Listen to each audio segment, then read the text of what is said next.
Hey guys, you're watching Let's Talk About Prepping. I'm Tyler, your host, and you already know what's going to happen here.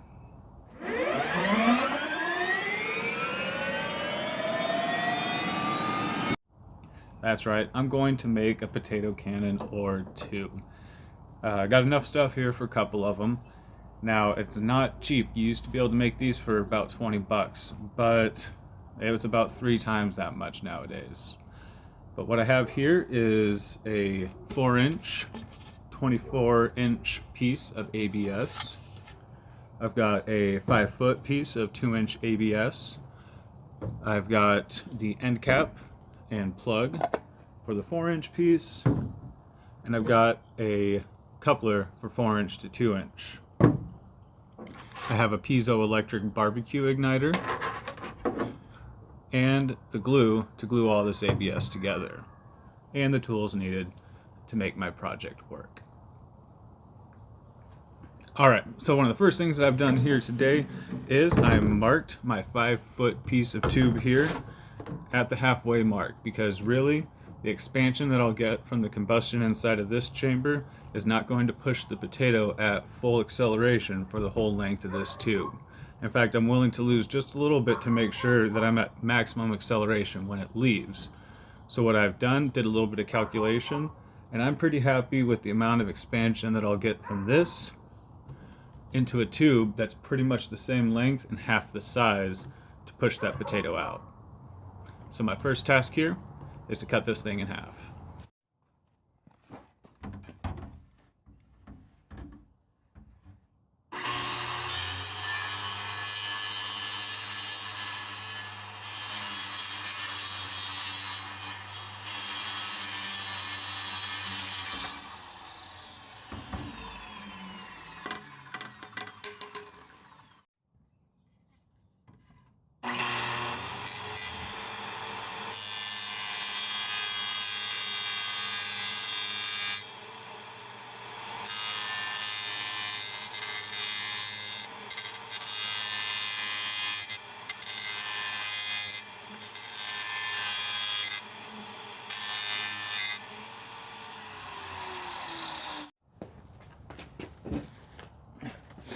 Alright, so now that I've got my barrel cut and the potato cutting end all ready, my next order of business is to get the blasting chamber prepared.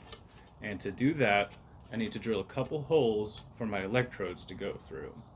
Now, for those of you who are not familiar with potato cannons, what you do is you spray some hairspray or some other propellant with an air flammable accelerant in it into the chamber, and you have a piezoelectric barbecue starter with a couple contacts inside of the chamber, the electrodes, that create a spark between them and ignite your accelerant, forcing the potato out the end.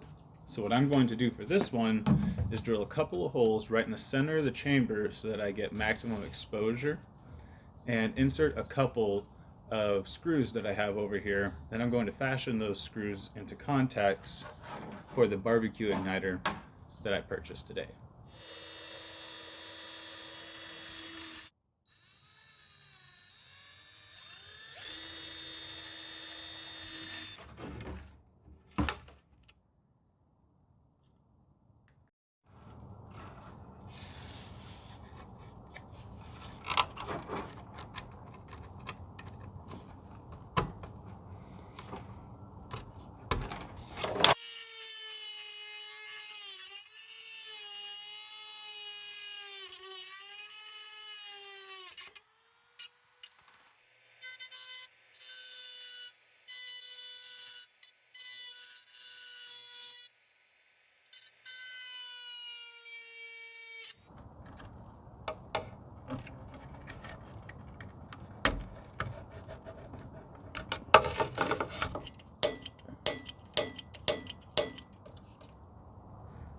Alright guys, so I've got my pieces cut, I've got my electrodes drilled and set into the side of the chamber, and my piezoelectric igniter ready to attach to those.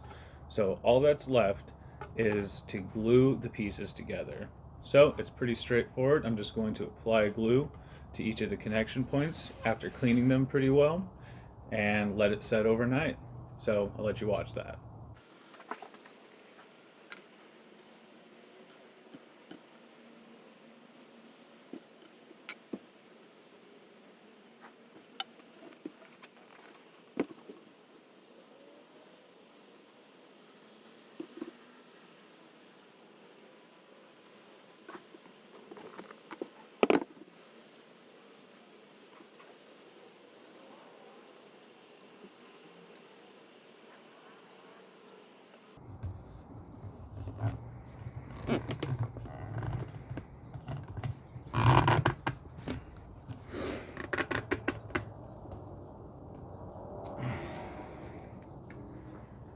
And there we have it, guys. The assembled project with a few finishing touches to go of a North Idaho potato cannon. So I'm going to let this dry overnight. We'll do our finishing touches and we'll see how it goes. I hope that's been interesting. Don't try this at home unless you're a grown adult and you want to take your liability into your own hands. Hope you're all doing well out there. Everybody stay safe.